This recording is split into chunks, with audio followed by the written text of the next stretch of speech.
देवस्य धीमहि धियो यो नः प्रचोदयात्। दोनों हाथों में घर्षण करेंगे, आंखों पे लगाएंगे।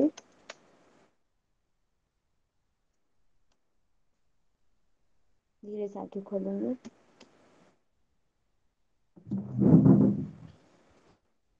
सब लोग पढ़ के आए हैं आज क्विज के लिए।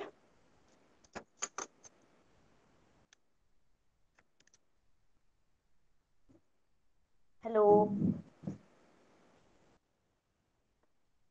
मैम बहुत तो पढ़ा नहीं पर कोशिश जरूर करेंगे।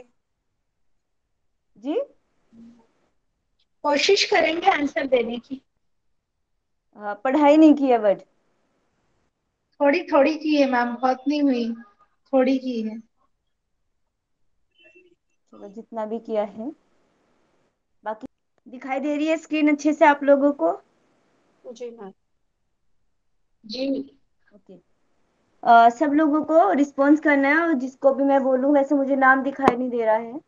फर्स्ट मैंने आपको बताया था कि साइकोलॉजी जो वर्ड है वो किस वर्ड से लिया गया है, किस भाषा से लिया गया है।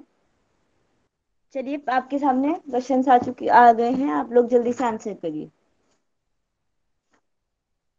ये है व्यक्तित्व के फ्रायड मॉडल के घटक निम्नलिखित में से हैं। मैं आपको बता देती हूँ, इसमें हमने पढ़ा था ईड ईगो सुपर ईगो का कॉन्सेप्ट पढ़ा था, वही है, इसके नाम हिंदी में लिखे गए हैं।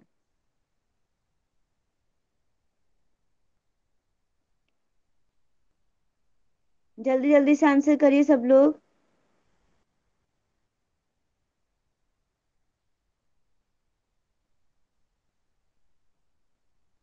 किनका मैसेज आया है अभी? बी पूजा जी का आया है। नीता जी।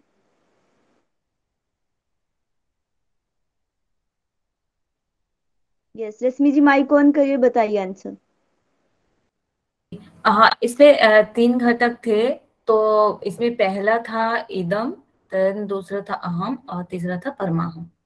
यस, ये इसके हिंदी में लिखे गए हैं आंसर। पुर्रिक जी आंसर दिखा दीजिए एक बार। इसमें आंसर्स के साथ ना आपको एक्सप्लेनेशन भी दिया गया है, आप उसको पढ़ लीजिएगा। इसमें तो नहीं है, जो जो भी बड़े क्वेश्चन है उसमें सब में दिया गया है। नेक्स्ट क्वेश्चन कर दीजिए।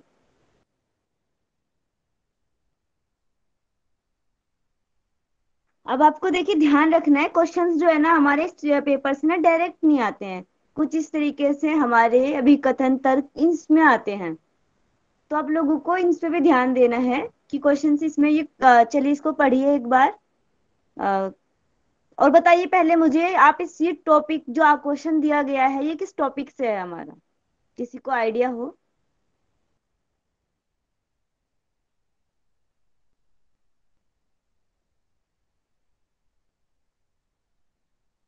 है किसी को? पुंडित जी इसमें ऑप्शन होंगे नीचे, एक बार थोड़ा सा और करिए, देखिए ऑप्शन दिखाई देंगे क्या एक साथ? हो, ये ऑप्शन आपको एक साथ दिखाई नहीं देंगे। आप लोग एक काम करिए, कॉपी पे लिख लीजिए, उसके बाद आप देखिए उनको। चलिए वापस कर दीजिए, मैं एक बार रीड कर देती हूँ।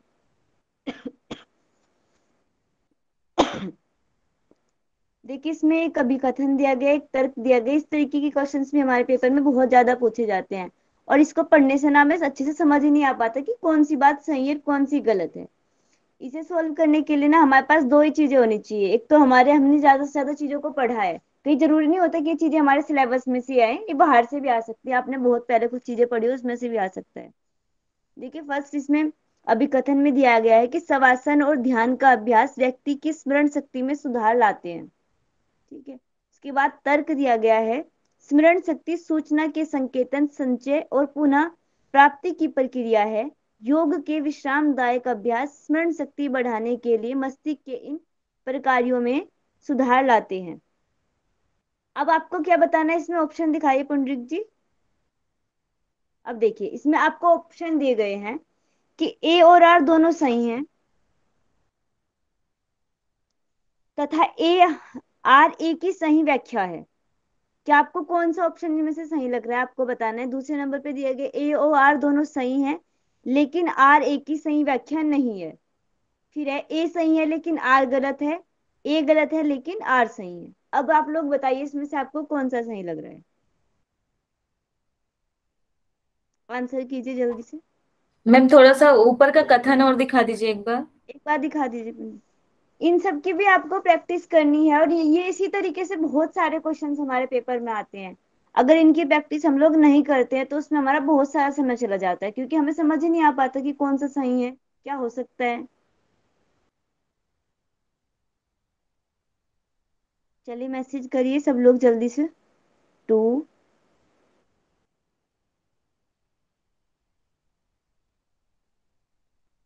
1, 1,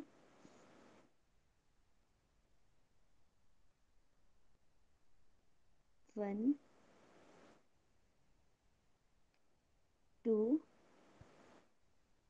2, 2। महेश आर्या जी माइक ऑन करिए, बताइए आपने 2 क्यों बोला है। मैम ये पार्टिकुलर मतलब शवासन और ध्यान के लिए नहीं बता रहा है, मुझे तीसरे जिसका तर्क मतलब बता रहा है कि विश्रामदायक अभ्यास स्मरण शक्ति बढ़ाने के लिए मस्तिष्क के इन पर कार्यों में सुधार लाते हैं, इसलिए। आंसर दिखा दीजिए पुंडरीक जी एक बार।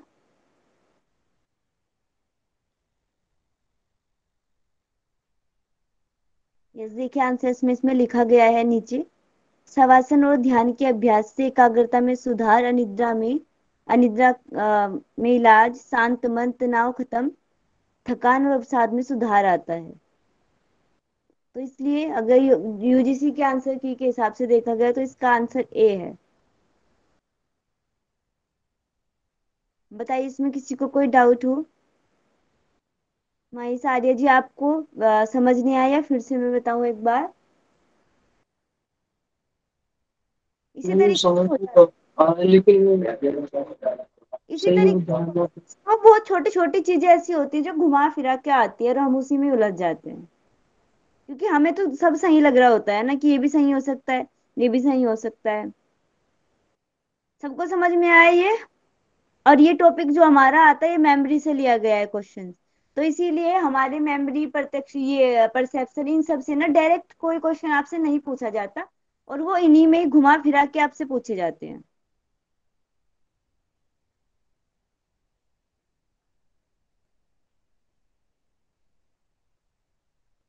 आवाज नहीं आ रही है क्या मेरी। आ रही मैम। आ रही। ओके, जिन्हें नहीं आ रही होगी वो अपना नेटवर्क एक बार चेक कर ले, शायद।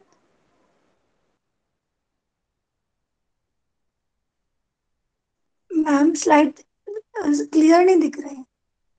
क्लियर नहीं दिख रही है स्लाइड। बड़ा हो गया। नहीं, ये ब्लर है। ब्लर है। इसमें से ना कोई कोई एक दो स्लाइड ना हो सकती है ब्लर हो रखी हो, क्योंकि इस टाइम बना रही थी ना मैं, थोड़ा आज वो नहीं थी ना, बारिश आ रही थी, तो इस वजह से ना मैं पढ़ के सुना देती हूँ आपको। वैसे ना आप जूम कर सकते हैं खुद से भी, अपने पास से भी, अगर करके देखेंगे तो दिख जाएगी आपको। हाँ थोड़ा क्लियर है लेकिन। अब ये देखिए, ये टॉपिक हमारा इसका है कि कुंठा के प्रमुख स्रोत क्या हैं। कुंठा यानी कि हमारी क्या था, फ्रस्ट्रेशन। फ्रस्ट्रेशन के जो कारण क्या क्या थे वो इसमें पूछे गए हैं, अब आपको बताना है। आंसर करिए जल्दी जल्दी से।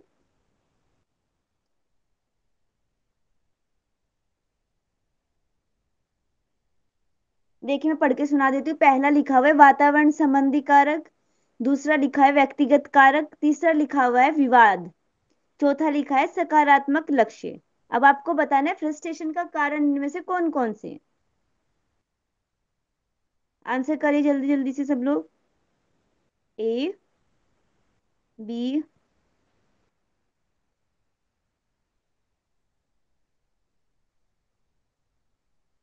ए किसने आंसर किया है।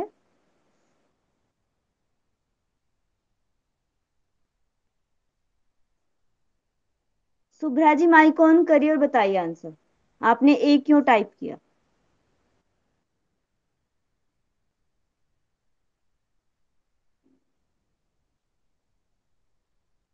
जी मैम, मुझे जी। वातावरण भी संबंधित लगा इसीलिए मैं अरे अरे, ऑप्शन अभी देखिए व्यक्त। नीचे नीचे ऑप्शन दिए गए हैं आपको। 1, 2, 3, ये ऐसे लिखे हुए हैं, आपको ये देखना है। अच्छा कूट वाला, यस मैम। यस, कोड दिया ओके। गया है वो, आपको उसको देखना है। ये सब चीजें आपको ध्यान रखनी है भाई, गलती नहीं करनी है। सबको समझ में आया? आंसर दिखा दीजिए पुंडित जी।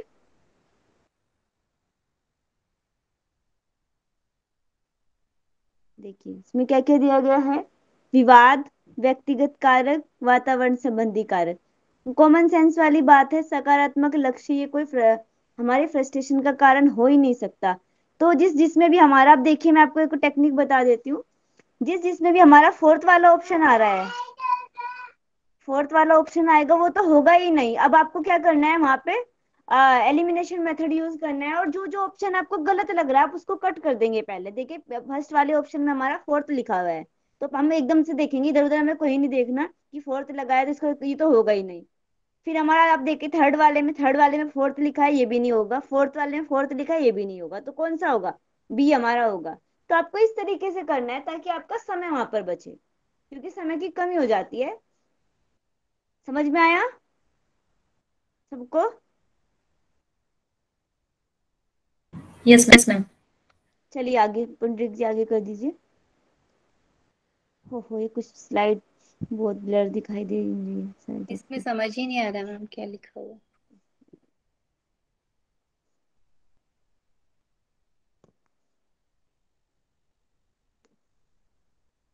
एक मिनट, थोड़ा सा आप ना इसको जूम करके देखिए तो आपको दिख जाएगा।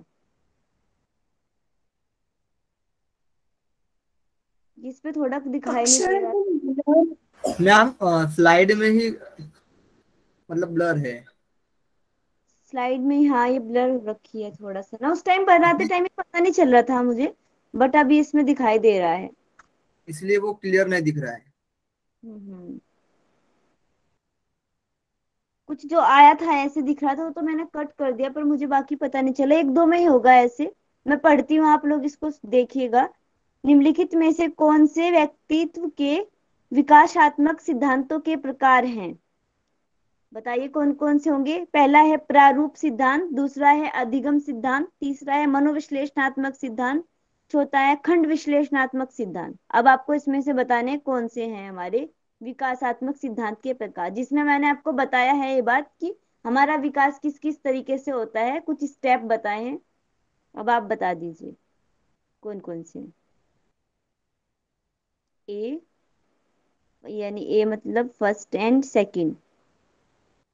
फिर से अगर आपको नहीं समझ में आ रहा ना, मैं बताती हूँ। देखिए पहला जो लिखा है प्रारूप सिद्धांत, ये हमारा हायरार्की मॉडल है, ठीक है।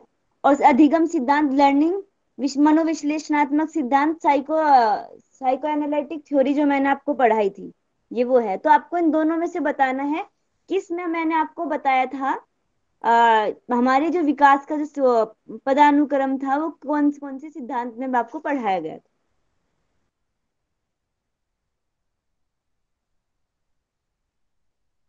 कौन कौन सा आएगा इसमें? इसका आंसर हमारा होगा first and third. First and third कहाँ पर है हमारा? एक मिनट, ये तो मुझे ऑप्शन ही गलत लग रहा है इसमें शायद।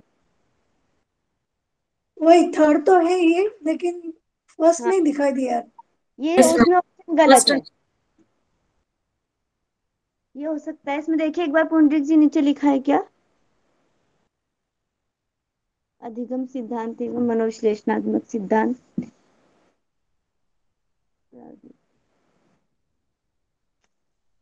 मुझे ये गलत लग रहा है क्वेश्चंस। किसी को कोई आइडिया है इसके बारे में?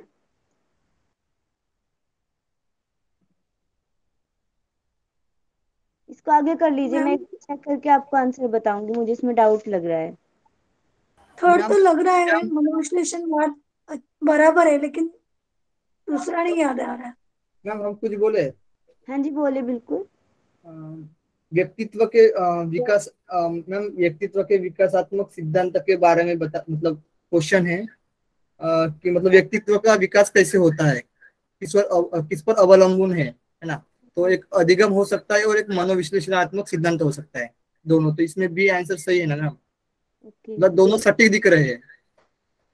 ओके, मुझे ऊपर का ही समझ नहीं आ रहा था शायद। ओके है ओके ना मैम? चलिए, इसका राइट आंसर बी है, अधिगम सिद्धांत और मनोविश्लेषणात्मक सिद्धांत। नेक्स्ट क्वेश्चन करिए।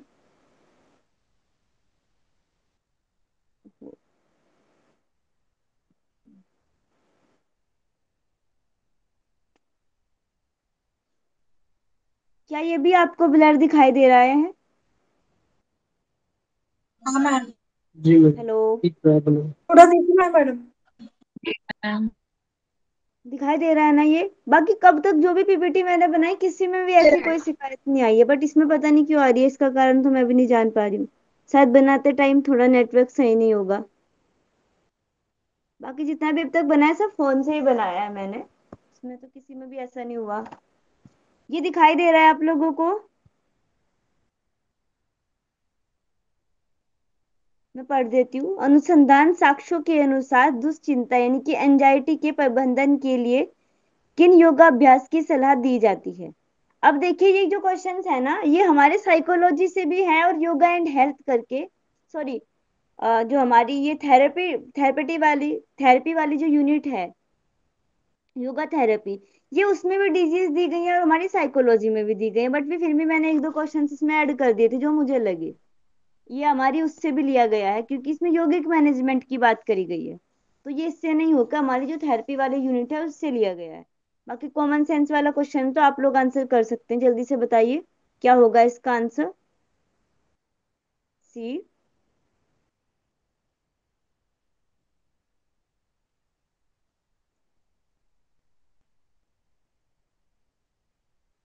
सब लोग सी आंसर कर रहे हैं। चलिए पुंडिक जी आंसर दिखा दीजिए।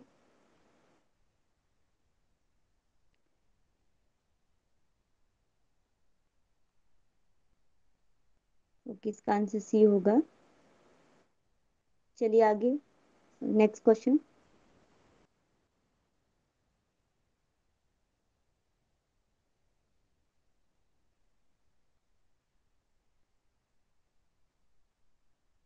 देखिए ये क्वेश्चंस जो हमारा लिया गया है, ये इसको देखते हैं।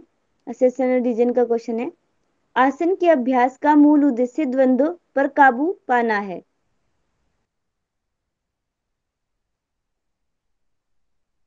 आसनों के अभ्यास केवल बीमारी की रोकथाम और स्वास्थ्य स्वस्थ रहने के लिए किए जाते हैं।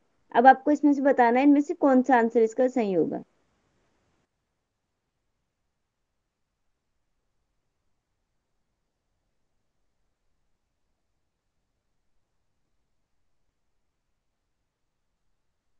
सी।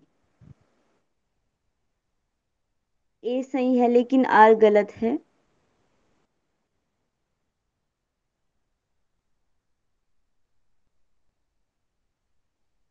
यस, नेक्स्ट क्वेश्चन कर दीजिए। अगर किसी को कुछ चीज समझ नहीं आएगी ना तो आप पूछ लीजिएगा। बाकी जब समझ में आ रहा तो फिर बार बार से उसको रिपीट करने से कोई फायदा ही नहीं है, क्योंकि टाइम भी थोड़ा जा रहा है।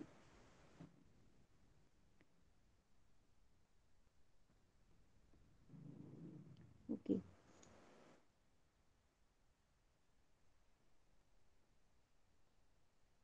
1 मिनट 1 मिनट वेट कर लीजिए आप। 1 मिनट बारी।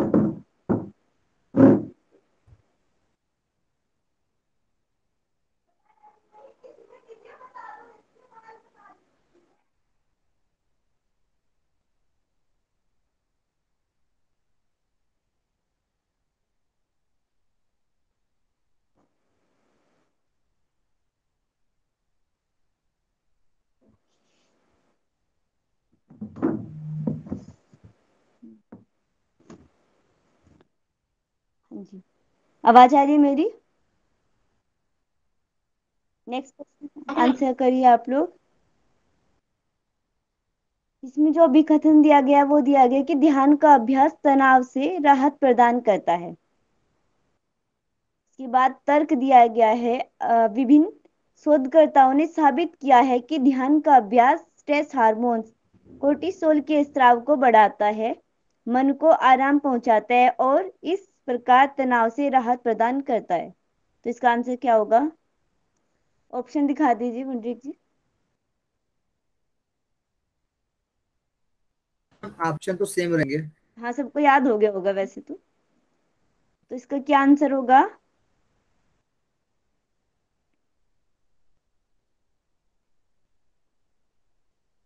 ए।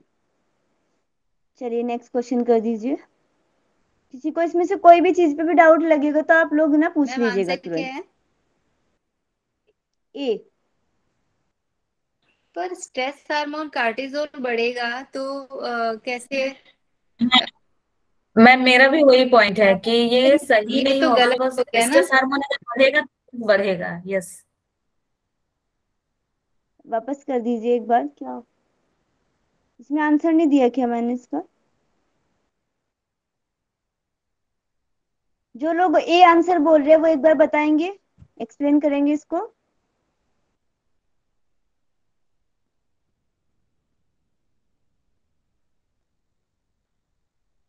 मैम जी बोलिए, आंसर करिए। हमने हाँ हमने कार्टिसोल को नहीं देखा था, मतलब वो हार्मोन्स था ना, मतलब जो सिंपैथेटिक पैरासिम्पैथेटिक।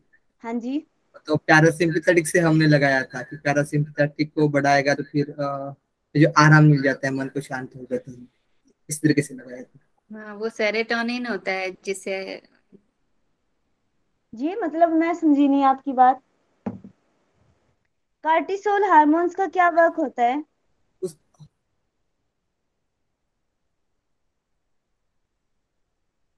आइडिया है किसी को? उसमें मैम जैसे अल्फा बीटा ऐसे स्ट्रेस सेल हार्मोन। होते हैं ना।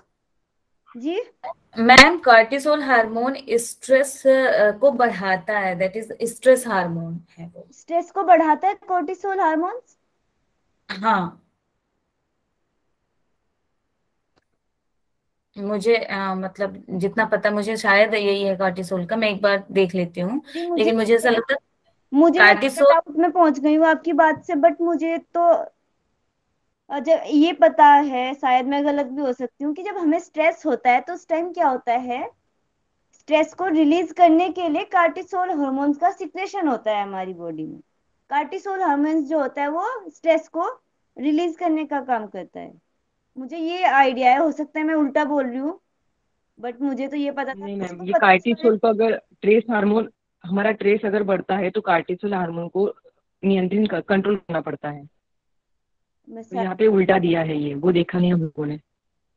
ओके, इसमें एक बार मैं इसको फिर से देख लूंगी, सॉरी। इसमें थोड़ा दो तीन बार जब भी हुआ है ये गड़बड़ हो गई है कि ध्यान नहीं रहता कि बढ़ता है घटता है। एक बार इसको चेक कर लूंगी। मुझे पर यही पता था। नहीं मैम, पर वो डोपामाइन होता है जिससे वो अच्छा, जो हैप्पी हार्मोन होता है ना, सेरोटोनिन और डोपामाइन है, ये बात उनकी बराबर। ठीक है, हाँ, इसको डोपामाइन से कम होता है, क्योंकि वो जो हार्मोन है ना, वो हैप्पी हार्मोन है ना, तो पुंडरीक जी देखिए, इसमें आंसर दिया है कि मैंने, रुक जाए मैं आंसर चेक कर देती हूँ इसका। आंसर देखिए एक बार, नीचे दिया है क्या?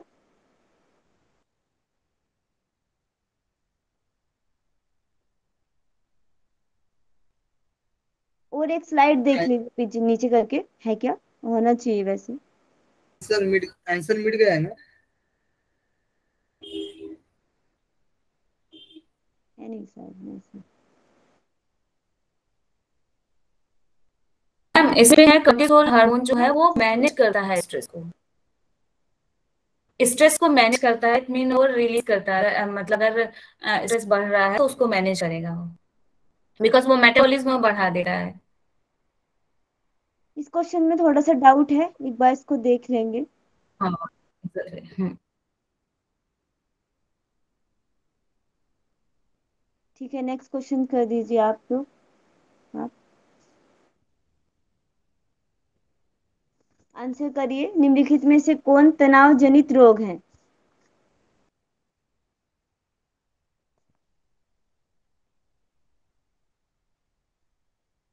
पुंडरीक जी देखिए, इसमें नीचे वो दिया गया है कि कूट या सिंगल ही है।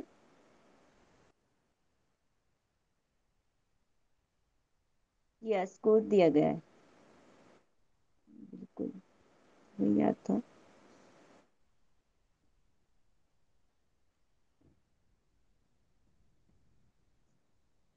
कूट के हिसाब से आप लोग आंसर करिए। A B.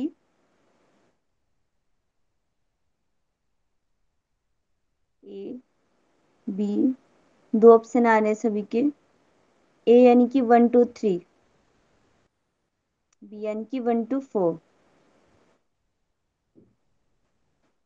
ए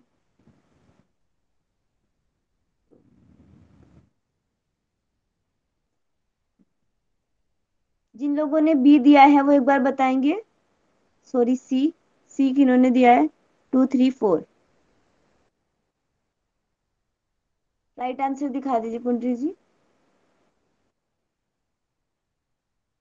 यस, इसका राइट आंसर है ए, 1 2 3। ठीक है, मैंने आपको बताया भी था स्ट्रेस के टाइम पे कुछ चीजें, कुछ जो सिम्टम्स बताए थे उनमें ये सब चीजें थी कि मैम वो आपको सर। फोर्थ वाला डिसीज क्या है, वो समझ में नहीं आ रहा है। फोर्थ वाला क्या है, वो ऑटिम क्या है वो? इसके बारे में पता है किसको? ऑटिस ऑटिज्म, ऑटिज्म जो है वो है, ये ऑटिज्म क्या है, ऑटिज्म जो बोलते हैं वो हाँ। है। हाँ, तो ऑटिज्म जो डिसीज होती है ना, बाय हाँ, बर्थ वो होती है। जो बच्चे में ऑटिज्म होता है वो वही ना? हाँ, उनका डेवलपमेंट जो मेंटल लेवल है वो छोटा रहता है। हाँ ओके, हाँ हाँ, वो ठीक है। वो समझ में नहीं आया, मुझे लगा शायद वो ऑस्टियोपोरोसिस या कुछ होगा, जो ऑस्टियो ऐसा, वो ध्यान में नहीं, नेक्स्ट इसलिए वो क्वेश्चन दिखा आंसर है दीजिए। बराबर है, एक पे बराबर।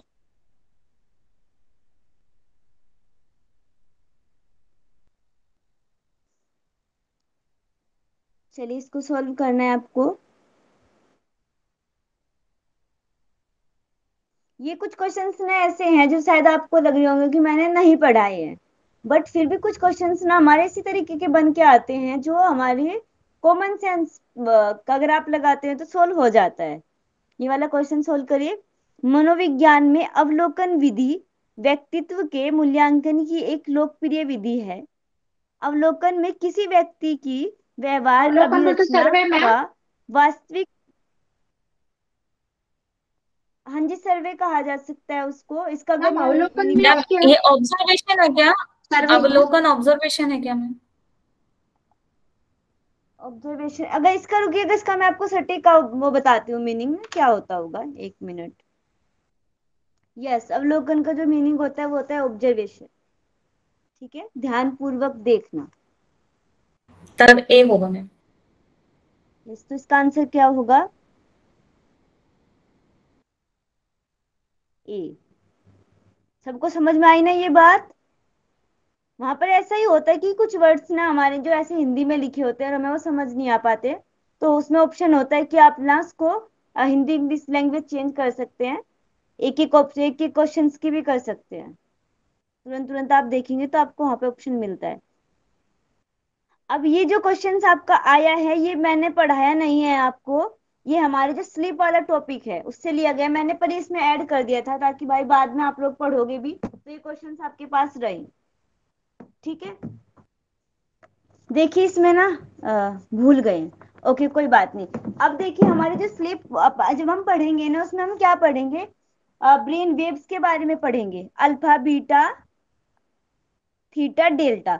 अब आपको जो हमारी फर्स्ट वाली लिखी गई है मैं आपको बताती हूँ, आप लोग नोट डाउन भी कर लीजिएगा। वैसे तो आपको ये टॉपिक पढ़ाया जाएगा बट फिर भी आप लोग इसको नोट डाउन कर लीजिएगा। बीटा वेव्स जो होती हैं आपकी, बीटा वेव्स जो होती हैं वो हमारी क्या होती हैं? जागृत अवस्था।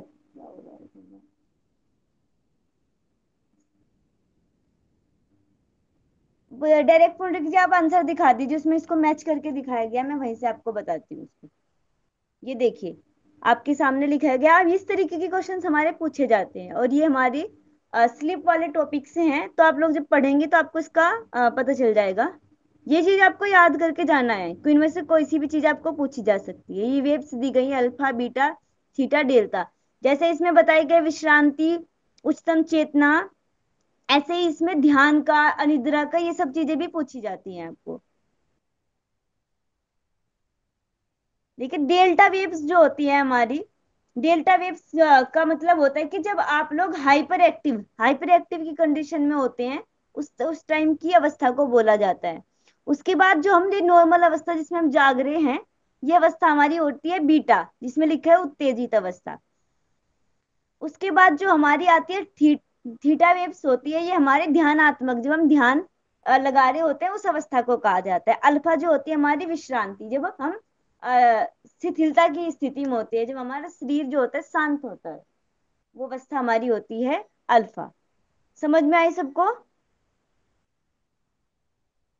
मैम इसको अवस्थाओं से कैसे रिले करेंगे जो हमारी है जागृत, सुषुप्ति और स्वप्न अवस्था, उससे कुछ रिलेट कर सकते हैं सकते इसको? हैं बिल्कुल। जो बीटा वेव्स होती है हमारी जागृत अवस्था होती है, ठीक है। और अल्फा मैम ये जो चार होता ही है, होती है या और भी ज्यादा होती है इनसे? ये टोटल चार ही है ये और भी होती है? बताई गई है, इतनी वेव्स बताई गई हैं इसमें हमारी, बीटा, अल्फा, थीटा और डेल्टा। हाँ, तो चार अवस्थाएं भी चार ही होती हैं। हाँ जी।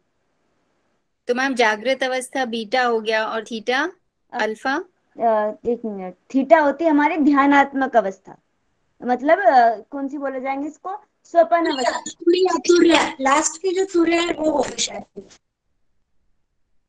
क्या चीज? स्वप्न मैम हम जागृति। कुछ बोले? जी, बिल्कुल मैम हेलो जी, मैम हम कुछ बोले क्या? बिल्कुल बोलिए। मैम मुझे लगता है जैसे इन्होंने क्वेश्चन किया था ना, तो हम ऐसे रिलेट कर सकते हैं। जैसे उत्तेजित वाली है ना, उसको हम जागृत अवस्था, और विश्रांति वाली स्वप्न अवस्था। मतलब हम उसमें जैसे हमने पूरा व्यवहार में काम किया था ना, व्यवहारिक में है ना, जागृत में जो काम किया था, हाँ जी। तो हमारा मतलब श्रम जो किया था वो विश्राम हो, मतलब बैलेंस हो रहा है ना, मतलब हमें हाँ जी। विश्रांति मिल रही है स्वप्न में। तो इससे रिलेटेड हम विश्रांति यानी स्वप्न अवस्था ले सकते हैं, ठीक है मैम। फिर स्वास्थ्य। सुषुप्ति अवस्था। सुषुप्ति अवस्था में क्या होता है, मतलब जैसे हम ध्यान करते हैं, तो ध्यान करने में मतलब एक ही चेतना पर लक्ष्य रहता है, वैसे सुषुप्ति में भी एक ही चेतना पर, यानी मतलब हम स्वप्न भी उस टाइम नहीं रहता है ना, उसके ऊपर की लेवल रहती है, वैसे ध्यान ध्यान समझ सकते हैं मैम। और जागृत, स्वप्न, सुषुप्ति और निष्प क्या तुरिया, सॉरी, तुरिया अवस्था में लास्ट में स्टेज रहती है ना उच्चतम तुरिया चेतना, यानी हम समझ सकते हैं। बिल्कुल आपने सही बताया है सब, ये मतलब समझ में आया आप लोगों को, या मैं फिर से रिपीट करूं एक बार?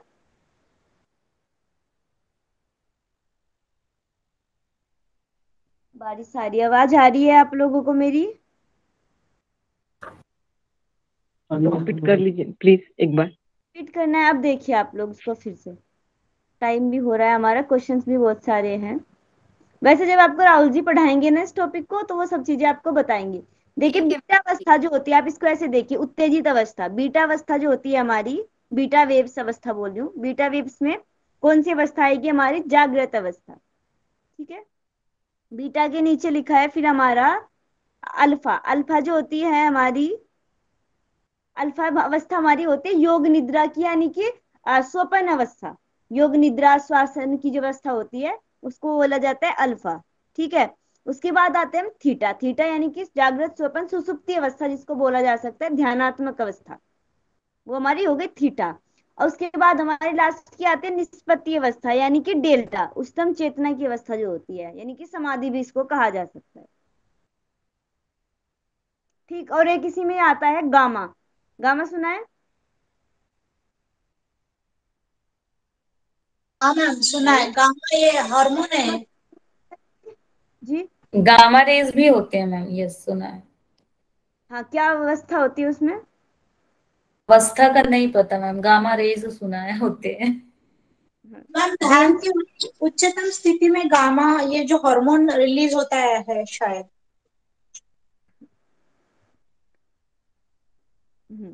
छोड़ दीजिए उसको, बाकी कंफ्यूजन में नहीं जाते हैं। हमारी इन चार अवस्थाओं के बारे में ही पढ़ा जाता है, आगे आपको टॉपिक आएगा वो। हाँ, अब ये देखिए, मैंने आपको कुछ सिद्धांत के नाम पढ़ाए थे, और कुछ इसमें अलग से भी दिए गए हैं जो पूछ लिए जाते हैं। उनको आप लोग ना ऐसे हो जाते हैं कि मैंने नहीं पढ़ाया, बट कुछ ऐसे हैं जो बाहर से थोड़े हटके भी पूछे गए हैं आपको। तो उसके लिए सबसे टेक्निक, अच्छी टेक्निक क्या होती है, जो आपको पता है आप उस ऑप्शन के आधार पर आंसर्स को निकालेंगे, तो आपको जल्दी इजी पड़ता है। करिए आंसर्स, तो आइडिया लगाइए कौन सा हो सकता है इसका। परीक्षण एवं त्रुटि अधिगम, इसको इंग्लिश में क्या बोला जाता है, ट्रायल एंड एरर मेथड। अब आप इससे अंदाजा लगा सकते हैं ये किसका सिद्धांत था।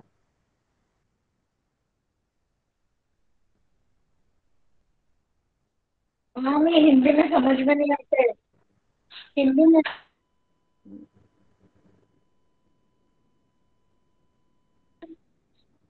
हिंदी आपकी आवाज नहीं आ रही है मुझे। जी मैं नहीं समझ में आ रही है। जो फर्स्ट वाला लिखा है सी या डी। हाँ देखिए इन्होंने सी या डी का आइडिया कैसे लगाया, क्योंकि फर्स्ट वाला हमें पता है। परीक्षण और ये त्रुटि सिद्धांत किसका था हमारा, ट्रायल एंड एरर मेथड किनका था, हमारा थ्रोनडाइक का था। ठीक है, स्किनर ने कौन सा सिद्धांत दिया था ये बताइए मुझे जल्दी से।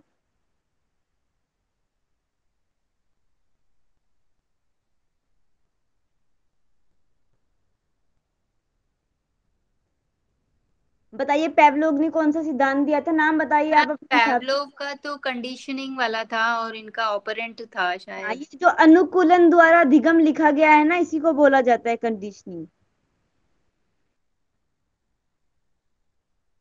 प्रभावकारी अनुकूलन, जो अनुकूलन वर्ड है ये दिया गया है हमारा उससे, रुकिए मैं आपको एक बार बता देती हूँ फिर से इसको अच्छे से। फर्स्ट वाला जो हमारा, इसका आंसर दिखा दीजिए पुंडरी की, एक बार उसी से मैच कर लेते हैं इसको सीधा नीचे लगाया। देखिए फर्स्ट जो आता है हमारा परीक्षण एवं त्रुटि सिद्धांत यानी थ्रोनडाइक का है। अनुकूलन द्वारा अधिगम जो हमारा पेवलोव का था, क्लासिकल कंडीशनिंग वाला। उसके बाद अंतर्दृष्टि तथा द्वारा अधिगम जो है कोहलर का था। मैंने वैसे आपको पढ़ाया नहीं है, बट आप एक दो सिद्धांत ऐसे हैं जो अलग से बताए गए हैं। उसके बाद फोर्थ पे था प्रभावकारी अनुकूलन, ये हमारा स्किनर का था, ऑपरेट कंडीशनिंग। ठीक है, वहां पर भी आपके पास ऑप्शन आएगा, इसको हिंदी इंग्लिश में आप लोग चेंज कर सकते हैं। कुछ हैं हमारे ऐसे साइकोलॉजिस्ट जिनका एक दो बार पूछ लिया गया है अलग से, ये आप लोग देख लीजिएगा आप लोग एक बार ना कोलर का इसको। ज्यादातर यही होता है कि नाम नाम ही आपसे पूछे जाते हैं, ज्यादा अंदर का नहीं पूछा जाता है। नेक्स्ट क्वेश्चन कर दीजिए।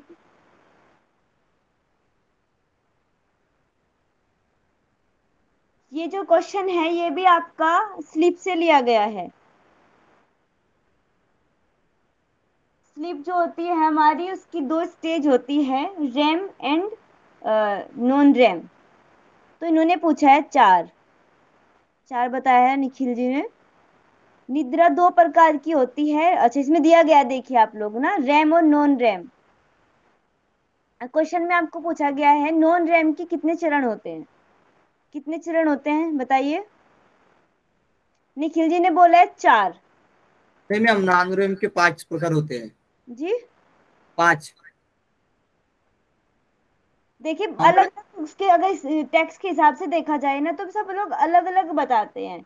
बट इसमें क्वेश्चंस में भी जो बोला गया है, अगर यूजीसी के हिसाब से देखा जाए तो उसमें तीन चरण के बारे में बताया गया है, N1 N2 एंड N3।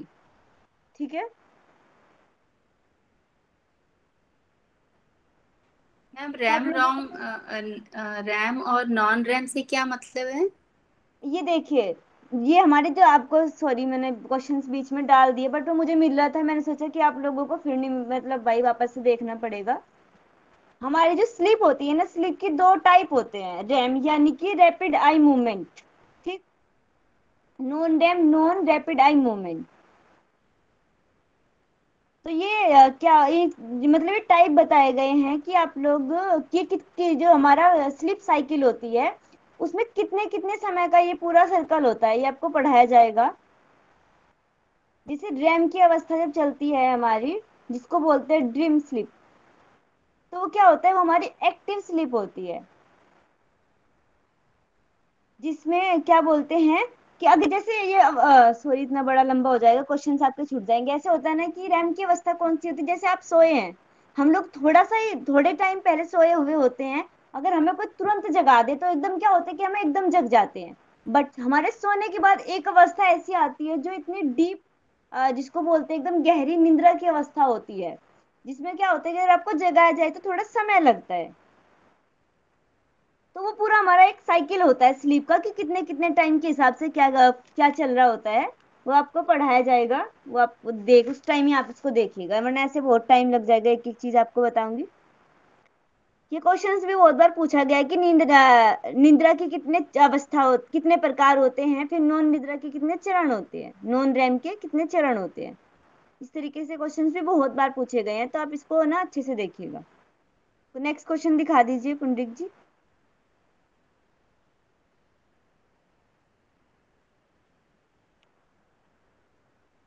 अब ये देखिए, इसमें भी एक ये सिद्धांत के बारे में पूछा गया था, ये मुझे क्वेश्चंस मिला। इसका भी डायरेक्ट आंसर दिखाइए आप, उसी से समझ में आएगा ये। जितने भी क्वेश्चंस मुझे मिले थे मैंने सब उसमें ऐड कर दिए। ये भी कुछ सिद्धांत हमारे दिए गए हैं, कुछ साइकोलॉजिस्ट ने, उनके नाम बताए गए हैं कि किन्होंने कौन सा सिद्धांत दिया है। तो आप लोग ना इनको भी याद कर लीजिएगा। ये क्वेश्चंस वैसे ज्यादा एक बार ही पूछा गया था, तो रिपीट नहीं हुआ है, पर फिर भी बहुत बार ऐसे होते हैं पूछने की संभावना हो, तो आप लोग ना इसको याद कर लीजिएगा। चलिए पुंडित जी नेक्स्ट क्वेश्चन कर दीजिए। मैम 1 मिनट, ये मैं नोट कर लें, ये ऊपर ये वाला मैं वैसे आपको आंसर। पीडीएफ भेज दूंगी। मुझे जो ओके जो क्वेश्चन से लगा था कि आगे पूछा जा सकता है या आपको नहीं भी पढ़ाया गया है, वो मैंने सब इसमें ऐड कर दिया है। Okay, thank you. यस, अब देखिए शरीर में डिस्ट्रेस किससे उत्पन्न नहीं हो सकता है? जल्दी से बताइए, बहुत इजी सा क्वेश्चन है, टाइम नहीं लगना चाहिए बिल्कुल भी। आंसर करिए। ठीक है, इसे सी, शरीर में सुखद विचार डिस्ट्रेस। से। सी। यस, बताइए कोई भी माइक ऑन करे, डिस्ट्रेस क्या था? कौन सा स्ट्रेस था? Positive negative? मैम निगेटिव था ना। यस, पॉजिटिव को क्या बोला गया था? प्री कुछ तो। यू स्ट्रेस एंड डिस्ट्रेस मैंने आपको पढ़ाया था, यानी कि पॉजिटिव। Yes ma'am, yes. जो जो हमें होना बहुत जरूरी है, जो हमें काम करने के लिए मोटिवेट करता है। ठीक, चलिए आगे कर दीजिए। डिस्ट्रेस किससे उत्पन्न नहीं होता है? हमारे सुखद विचार से। जब हम लोग पॉजिटिव सोच रखते हैं तो हमें डिस्ट्रेस नहीं होता है। Next question.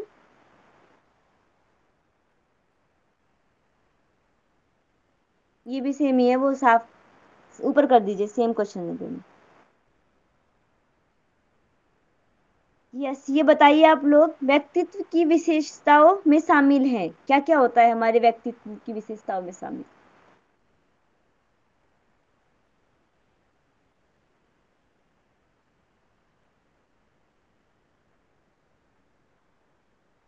अब आपको अगर चारों ऑप्शन देखे जाए ना तो सभी लग रहे होंगे। अब आपको इनमें से भी देखना है कि कौन सा ज्यादा जरूरी है, कौन सा ज्यादा है जरूरी है जो हमारे व्यक्तित्व को परिभाषित करता है। ए, फर्स्ट एंड सेकंड। बताइए, सब लोग मैसेज करिए, क्योंकि क्वेश्चंस हमारे पास में इसी तरीके से आते हैं, हमें सारे ही ऑप्शन ऐसे लग रहे होते हैं कि सही है, ये भी सही हो सकता है, ये भी सही हो सकता है। वैसे तो ये सारे ही सही हैं, अगर देखा जाए तो गलत नहीं है इनमें से कोई भी, पर इन चारों में से आपको दो देखने हैं जो ज्यादा जरूरी है। ए, अर्चना जी माइक ऑन करिए, बताइए फर्स्ट और सेकंड क्यों है? जैसे कि हम पहले व्यवहार को देखते हैं और सॉरी चिंतन करते हैं और बाद में व्यवहार करते हैं, इसलिए दोनों ऐसे लग रहा है।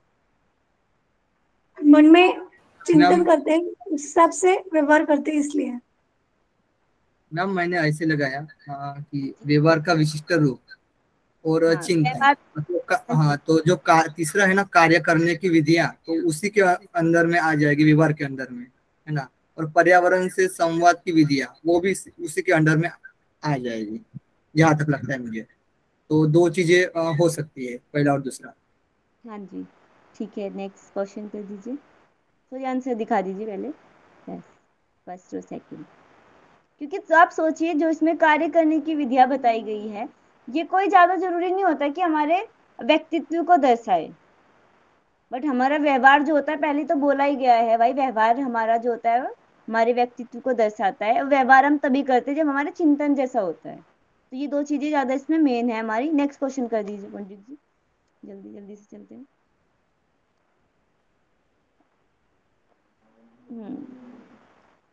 ये देखिए, फिर से हमारा सेशन रीजन आ गया है। इसमें लिखा है, दो विपरीत उद्देश्यों के बीच संघर्ष कुंठा का प्रमुख स्रोत है। ठीक है, उसके बाद जब दो उद्देश्यों के बीच संघर्ष होता है और एक उद्देश्य की संतुष्टि होती है तो दूसरे उद्देश्य को कुंठा होती है। ये बताइए आपको इसमें से कौन सा आंसर सही लग रहा है? ए, निखिल जी का आंसर आया ए। बाकी सब लोग आंसर करिए। रश्मि जी, रश्मि जी माइक ऑन करिए और इसको बताइए एक बार, आपको ये क्यों लग रहा है? तो ये जो फ्रस्ट्रेशन का एक कारक था कॉन्फ्लिक्ट। तो कॉन्फ्लिक्ट हमेशा दो विषयों के बीच में होता है या दो उद्देश्यों के बीच में होता है। तो जब भी कॉन्फ्लिक्ट होगा तो उसमें से एक की संतुष्टि होगी और दूसरा असंतुष्ट रहेगा, इसलिए उसके कारण जो फ्रस्ट्रेशन होता है, दैट इज यस, ठीक है, समझ में आया ना। तो देखिए आप लोगों को ना जो क्वेश्चंस हमारे फ्रस्ट्रेशन के थे, कॉन्फ्लिक्ट के थे, वो इस तरीके से पूछे जाते हैं। डायरेक्ट आपको नहीं पूछा जाता है कि इसके टाइप्स कितने थे, ये क्या है। इस तरीके से वो क्वेश्चंस पूछ ले जाते हैं घुमा फिरा के। अब हमने कहीं पढ़ा था कि जो हमारी फ्रस्ट्रेशन का कारण कॉन्फ्लिक्ट्स होते हैं, तो हम उसको आंसर को तुरंत ध्यान में आ सकता है। अगर हमें पढ़ा ही नहीं होगा तो कैसे याद आएगा। तो इसलिए उनकी बार बार उनको रीड करना जरूरी है। चलिए नेक्स्ट कर दीजिए, नेक्स्ट क्वेश्चन। यस, ये आपके सामने इस तरीके के क्वेश्चंस भी बहुत बार पूछे जाते हैं। जल्दी से इसका भी आंसर करना है आप लोगों को। इसमें एक साइड जो लिखे गए हैं वो हमारे साइकोलॉजिस्ट के कुछ नाम लिखे गए हैं। उन्होंने व्यक्तित्व के कौन से सिद्धांत का नाम सिद्धांत दिए हैं, सॉरी बॉडी टाइप्स बताए गए हैं, उनको मैच करना है। जल्दी से करिए।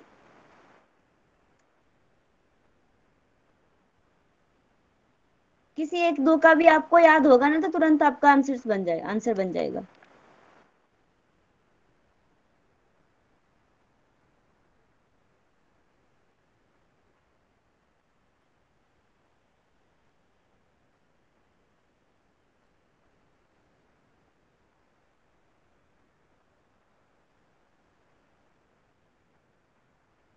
हुआ किसी का?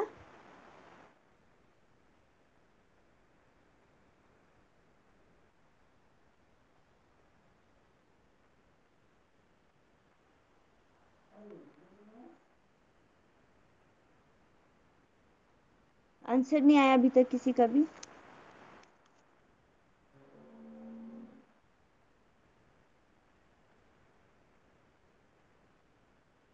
नहीं याद है क्या किसी को? हाँ मैम, याद नहीं आ रहा, कंफ्यूज हो रहा है थोड़ा। किसी को भी नहीं पता है कि क्रिस्मर ने कौन से टाइप बताए थे, ओलपोर्ट ने कौन से टाइप बताए थे, सेल्डन के कौन से टाइप थे? एंडोमॉर्फी, एक्सोमॉर्फी। पता है मैम, थोड़ा ये है वो ऑप्शन में अलग लग रहा है थोड़ा। क्रेट्समर ने तो ये एथलेटिक वाला था, क्रेट्समर का। हाँ जी, तो कौन सा ऑप्शन आएगा? निखिल जी डी बता रहे हैं। एंडोमॉर्फी एक्सोमॉर्फी किसका था?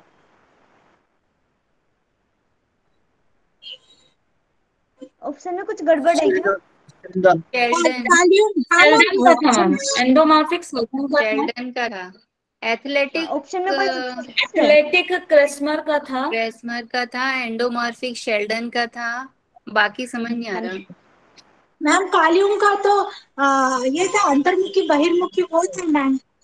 इंटर वो एक्सट्रोवर्ट एंड इंट्रोवर्ट था कालियम का तो शायद।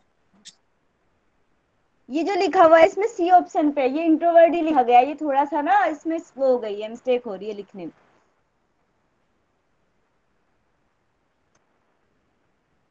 इंट्रोवर्ट तो मैम जंग्स मैम का।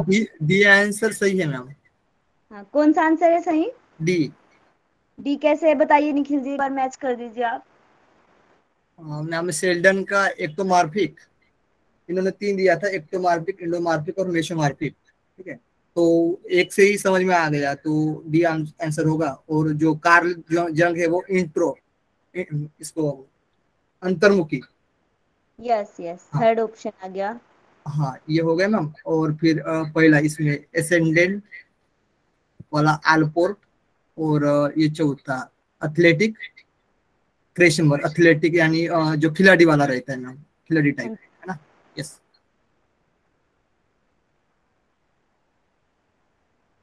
यस मैम, डी है। ठीक है, चलिए आगे नेक्स्ट क्वेश्चन। कितने रह गए हैं क्वेश्चंस देख लीजिए एक बार पुंडरिक जी। बहुत लंबा है क्या? ये देखिए इसका आंसर था, आप लोग इसको बाद में देख लीजिएगा, ऊपर वाला आंसर था। बहुत बचा है शायद में। चलिए थोड़ा सा जल्दी जल्दी कर लेते हैं। नहीं नहीं, कुछ यही बचा है और नहीं है। 5 ही 3-4। क्वेश्चन। चलिए इसको करके खत्म कर देते हैं जल्दी से वापस। Yes, phobia. फोबिया कौन सा विकार है? दुष्भ्रांति। बताइए कौन सा है? किसमें पढ़ा था हमने सर है जी? सामान्य चिंता विकार। यस, ए इसका आंसर है, सामान्य चिंता विकार है। चलिए आगे कर दीजिए।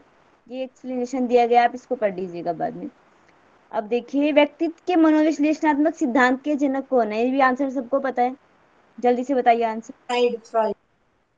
जी, A Freud. Freud, Sigmund Freud. Yes. आगे, व्यक्तित्व के पदानुक्रम प्रारूप के प्रणेता कौन है? ये भी पता होना चाहिए सबको। मैस्लो। Yes, Maslow. तो इस तरीके के ज्यादा हमारे डीप में ऐसे कोई क्वेश्चंस नहीं पूछे जाता है, ये इसी तरीके के छोटे छोटे क्वेश्चंस पूछे जाते हैं। बचा है क्या लास्ट में? हाँ जी, ये क्वेश्चन जो आया है हमारा, ये परसेप्शन से लिया गया है।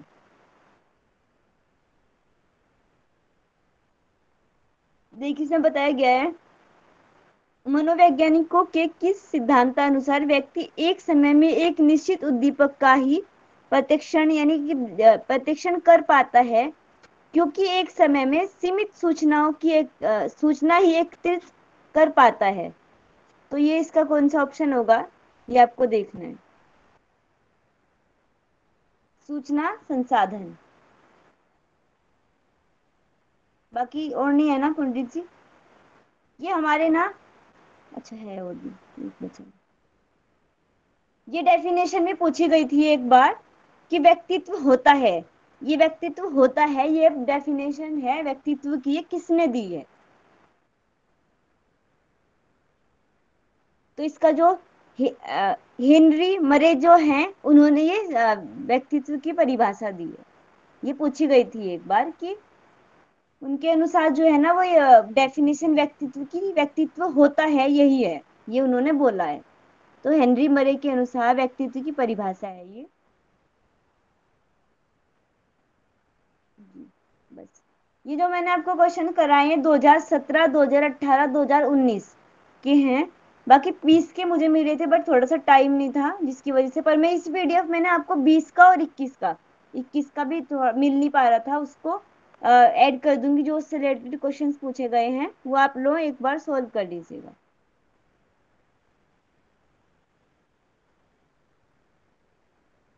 ठीक है?